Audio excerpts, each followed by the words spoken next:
Bonjour, aujourd'hui nous sommes chez Panda Finance, un courtier spécialisé dans la distribution de services bancaires. L'entreprise propose des placements et financements, entre autres, un service adapté aux entreprises, rencontre.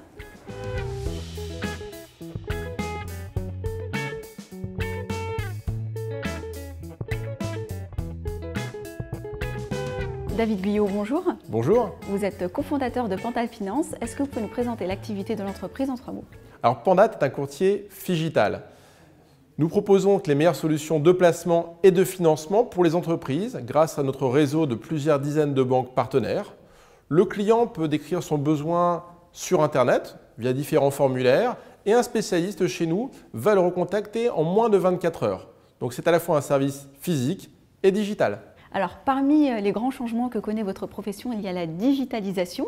Quelles sont les conséquences positives ou négatives de cette digitalisation sur votre activité aujourd'hui? La digitalisation est au cœur de la transformation de notre monde actuel.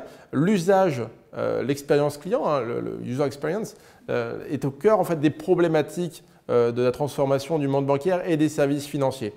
On ne peut pas y échapper, il ne s'agit pas de dire c'était mieux avant ou pas, on va travailler avec. Et c'est quelque chose qui, il faut bien le dire, est à l'avantage du client, puisque cette fois-ci, le client devient le centre des problématiques des services financiers et donc des banques. Alors aujourd'hui, vous allez passer de 15 à 30 salariés, donc ça donne un petit aperçu de votre chiffre d'affaires. Est-ce qu'on peut également avoir un aperçu de votre rythme de croissance? Alors en effet, on a un rythme de croissance assez soutenu. Ça fait 4 ans que nous multiplions par 2 chaque année en fait, les volumes d'affaires traités.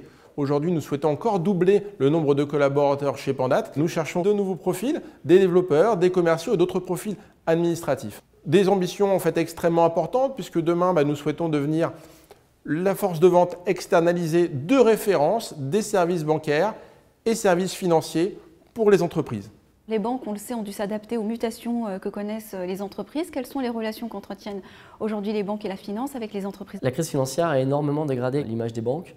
Et le grand public, en général, a tendance à lui affubler de tous les maux. Cette crise de confiance a pu laisser la place à de nouveaux acteurs, les néobanques ou des courtiers comme Panda.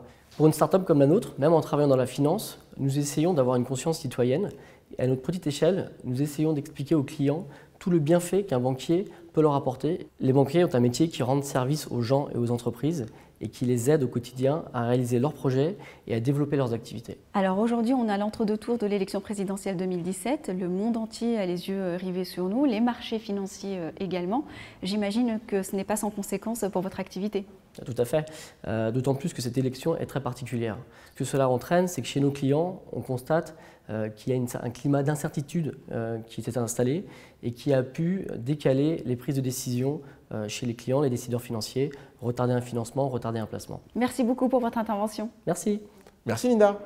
En 2016, l'entreprise a réalisé 3 milliards d'investissements avec un objectif de 6 milliards pour 2017.